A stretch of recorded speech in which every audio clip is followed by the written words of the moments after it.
부자들은 절대 이렇게 살지 않는다.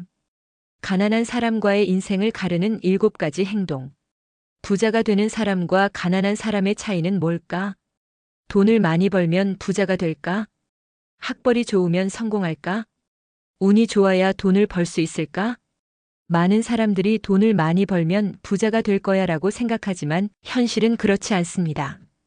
높은 연봉을 받아도 돈을 못 모으는 사람이 있고 평범한 월급을 받아도 부자가 되는 사람이 있습니다. 그 차이를 만드는 건 어떤 행동을 하느냐입니다. 부자들은 절대 하지 않는 행동들이 있습니다. 반대로 가난한 사람들은 이 행동들을 반복하면서 돈이 모이지 않는 삶을 살죠. 그렇다면 부자들은 절대 하지 않는 7가지 행동은 무엇일까요? 그리고 이를 극복하고 부자가 된 3가지 사례를 이야기해 보겠습니다. 부자들은 소비보다 투자에 집중한다. 많은 사람들이 이렇게 말합니다. 돈이 많으면 뭐든 살 수 있지. 열심히 일했으니까 스트레스를 풀어야지. 그런데 문제는 소비가 습관이 되면 돈이 절대 모이지 않는다는 것. 돈을 버는 만큼 다 써버리면 부자가 될 수 없다는 것. 첫 번째 사례, 소비 습관을 바꿨더니 돈이 모이기 시작했다. 김진우 씨는 월급을 받으면 가장 먼저 쇼핑부터 했습니다. 명품 가방, 최신 휴대폰, 고급 레스토랑 남들에게 보여주기 위한 소비를 즐겼죠. 그런데 30대 후반이 되었을 때 통장에는 남는 돈이 없었고 소비 습관 때문에 빚까지 생겼습니다. 그때 부자인 지인이 이렇게 말했습니다. 소비를 줄이고 돈을 벌게 만들어야 해. 그날부터 진우 씨는 소비 습관을 바꾸었습니다. 명품을 사는 대신 자산을 샀고 외식비를 줄이고 투자 공부에 돈을 썼으며 불필요한 구독 서비스를 해지하고 ETF, 부동산 사업에 투자했습니다. 그 결과 5년 후 그는 소비 중심의 삶에서 벗어나 자산에서 돈이 들어오는 경제적 자유를 얻게 되었습니다. 결론. 돈을 쓰기 전에 이 소비가 나에게 돈을 벌어다 줄까? 를 고민하라. 부자들은 소비보다 투자에 집중한다. 부자들은 남 탓을 하지 않는다. 난 운이 없어서 가난해. 정부가 문제야. 사회가 문제야. 우리 부모님이 부자가 아니었잖아.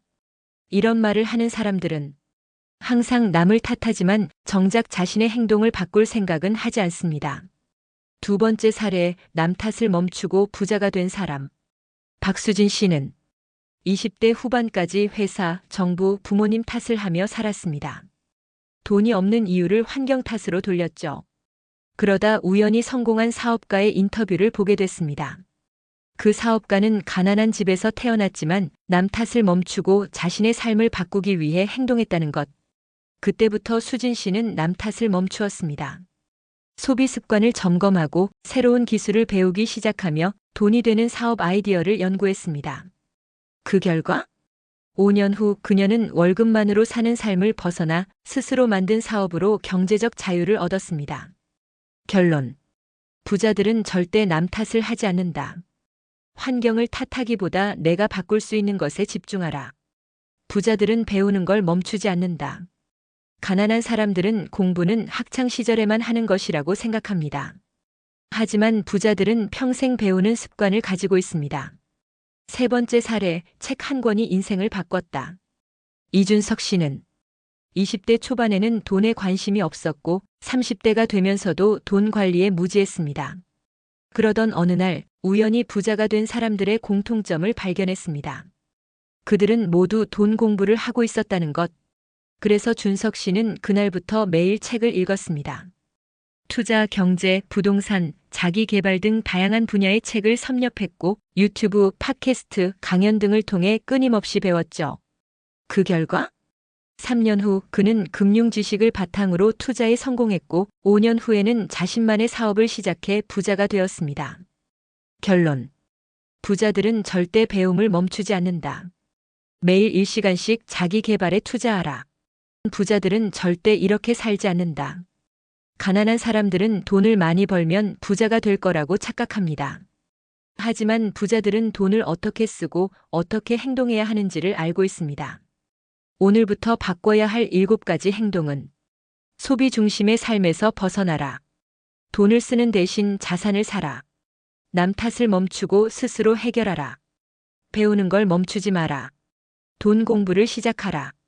즉흥적으로 돈을 쓰지 마라. 돈을 쓸 때는 계획이 필요하다. 단기 만족이 아닌 장기적인 목표를 설정하라. 돈에 대해 부정적인 태도를 버려라. 돈을 부정하는 사람은 돈을 모을 수 없다. 시간을 허비하지 마라. 부자들은 시간을 돈보다 소중하게 여긴다. 이 습관을 하나씩 바꿔나간다면 1년 후, 5년 후, 10년 후 당신의 재정 상태는 완전히 달라질 겁니다. 오늘부터 하나씩 실천해 볼까요?